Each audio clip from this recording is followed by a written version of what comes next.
Hi, this is Donna. Welcome to DD Paper Crafts. In today's video, we're going to be making this octagonal shaped box. This is 5 inches tall and it's 4 inches across. We have a lid which just detaches easily from the top, and I've chosen to make mine with the rim so it sits on the outside of the box, but I will show you how you can make the lid if you want the rim to sit on the inside. It's a relatively straightforward process to put together, so let's get started. First piece is for the base, and this is 4 inches square. And of course, once you see how the box comes together, you can change up any of the angles or the shape of the box, albeit it will still have the octagonal look to it. On this 4-inch square piece, mark at 3/4 of an inch from each of the corners. So from the left hand corner, 3/4 of an inch, and then the next one will be at 3 1/4. Rotate 90 degrees and mark at 3/4 and 3 1/4. So what we're going to do with this is we're going to cut away between the 2 pencil lines on the corners. So you might want to use your trimmer, craft knife and ruler, whichever is your preferred method. You could go in with your scissors. So I'm just going to line the pencil lines up along the cutting edge and trim that corner away. And you should find that your angled side is 1 1/8 of an inch long, which is what we've used for the score lines on the side strips. And your long sides will be 2 1/2 inches. For the sides, you'll need 2 pieces which are 7 3/4 of an inch times 5 1/2 inches. Along the 5 1/2 inch side, score at 1/2 an inch.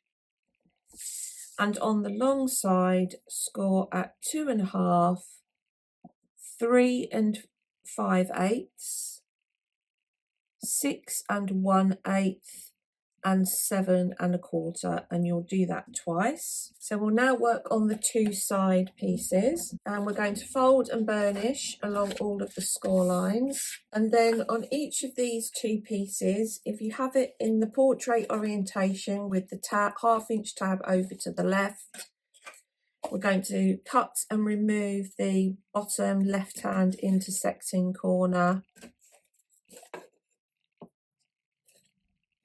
Just take a wedge from this, what will be the glue tab that joins the 2 pieces together. So this is our glue tab here on the right, and then we're going to cut up each of the score lines within the 1/2 inch tab at the bottom. This is creating the glue tabs which are going to enable us to stick the sides onto the base. And then just take a wedge from the ends of each of those, and you want to repeat that on the second piece. Once your 2 pieces are prepared, we're going to join the 2 together with the long glue tab, and now we want to fix the sides onto the base. So I'm sure if you've made these type of shaped boxes, you'll have your preference method of construction. You may prefer to complete the circuit for the box shape and then add the base onto the bottom, or you might want to add the base on side by side, and then when you get to the end panel, join this side section up as well. So there isn't any right or wrong way of completing this. The process is we want to now add the base onto the sides by using the glue tabs. So I am going to add onto the glue tab, and I'm going to start with the second one in, which is the largest, the first largest side as it were, and add the base tabs onto the base one at a time. So you work in whichever method you think you're going to find easiest.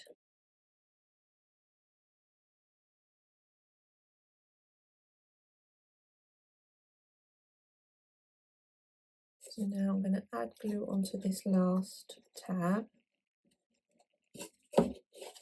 Add glue to the long tab, slot that into the base.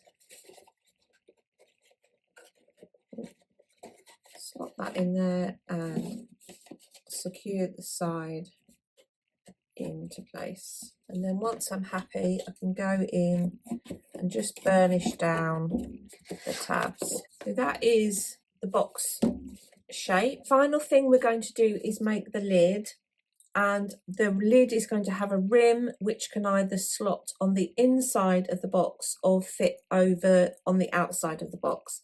And the process I'm going to show you, you can use whether you want the rim on the inside or on the outside.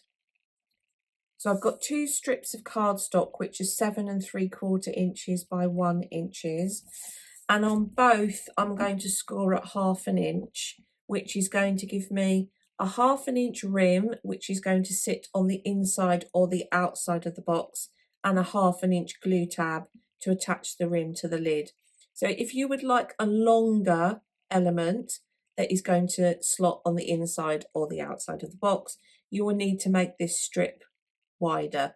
So you might want a 1 inch section coming down on the outside of the box, in which case you would cut this strip to 1.5 inches.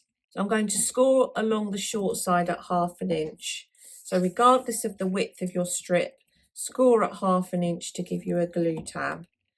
And then on one strip only, I'm going to score at 1/2 inch on the long side, like so. Fold and burnish along your score lines. Just going to follow a slightly unorthodox process, but it means you can determine where the rim of your piece sits, and also means we don't have to start calculating 1/16 of an inch to work around the fact that we might be going around cardstock.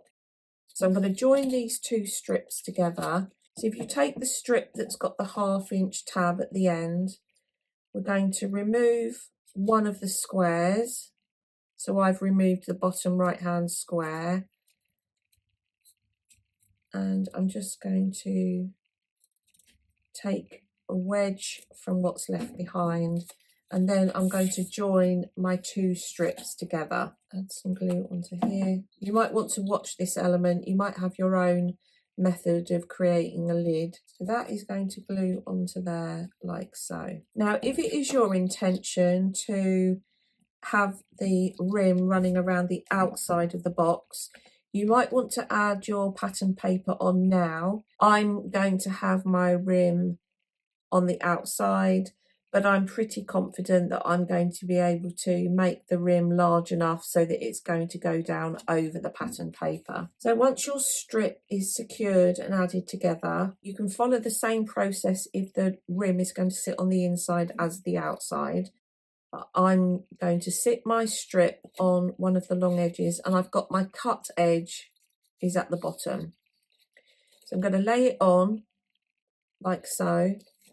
And then when I get to the end of the first side, like so, make sure it's sitting flat and square. I'm going to take my pencil and just make a pencil mark on the rim, like so. And I'm going to keep doing that all the way around. So now I've got my pencil mark on the edge of that side. I'm going to move the cardstock around. Make sure that your score line is butted up against the top edge of the box. My pencil line is on the right place, and I'm going to make another pencil mark. So these pencil marks that I put in are going to be equivalent to the score lines on the outside of the box. So now I'm going to keep that pencil line in the right place. Make sure that score line is up against the top edge of the box, and make another pencil line. So you can see how this is going. Quite happy with the placement of the join, so I can skip that one and then move across like so. And I'm going to do that until I get all the way to the end, and that's my end. So you could follow the exact same process if your piece was on the inside. So I could slot my cardstock in the inside until it gets to the edge. Make sure your score line is running up with the inside, with the top edge of the box, and I could put a pencil mark here. Carry on, keep the pencil mark in the right place, and put the next pencil mark there. So you can use that process whether you're working on the inside or the outside of the box. Hopefully that will make sense. So the pencil marks that I've made, I'm now going to put score lines in. So if I need to move the pencil line to a track, which I'm probably going to need to do, as I've done there, and just score straight down. So this section that's got the cut in it, I'm going to turn that round towards me, fold and burnish each of these sections. So my score lines are now in place, and now I can just sit this roughly around the outside, and I can see, make sure your score line is level with the top of the box. I can see that where the score lines are, that is going to fit over the outside of the box nicely. And you can also, obviously, if you've done it on the inside, just check it on the inside that it's going to fit in nicely. So now if I turn the piece so that I've got my cut line towards me, I'm going to cut up the first 1/2 inch section. And this is the element that's going to sit on the lid. So when you get to the end and you've got your 1/2 inch, cut that square away. And I'm just going to shape that like so. Come on, and cut these.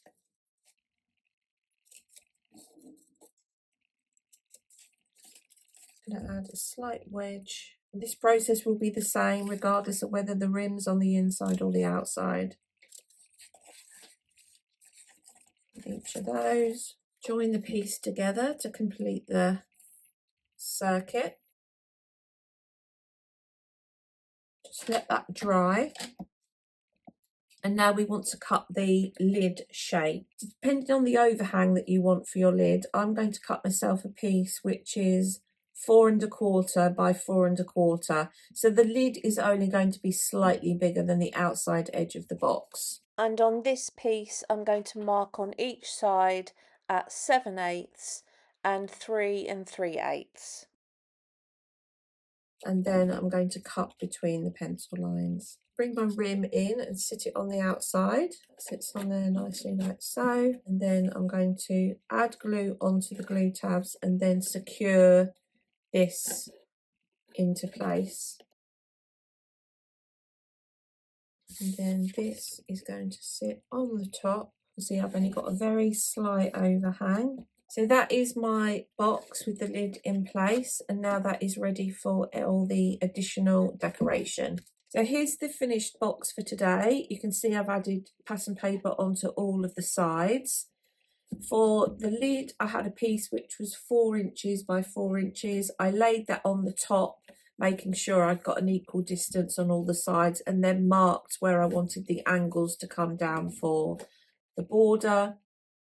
For the sides of the box, you'll need 4 pieces of pattern paper, which are 2 1/4 times 4 3/4, and then 4 pieces, which are 7/8 of an inch times 4 3/4. And then you can just see I've added some simple ephemera die cuts onto the front. Overall, I think this is a really good size box. As you can see from the construction, it wouldn't be too difficult to resize it if you so wished. I'll just bring in the next project, which is one which is overall the same 8-sided shape, but you can see it's not as tall and it's wider. So that's the 2 side by side. So if you like the look of this one, this will be the next video coming up. So there we have the project for today. Overall, I'm really happy with this, how this one has come out, and I hope you've enjoyed today's video. If you haven't done so already, please consider subscribing to the channel. And until next time, thanks for watching.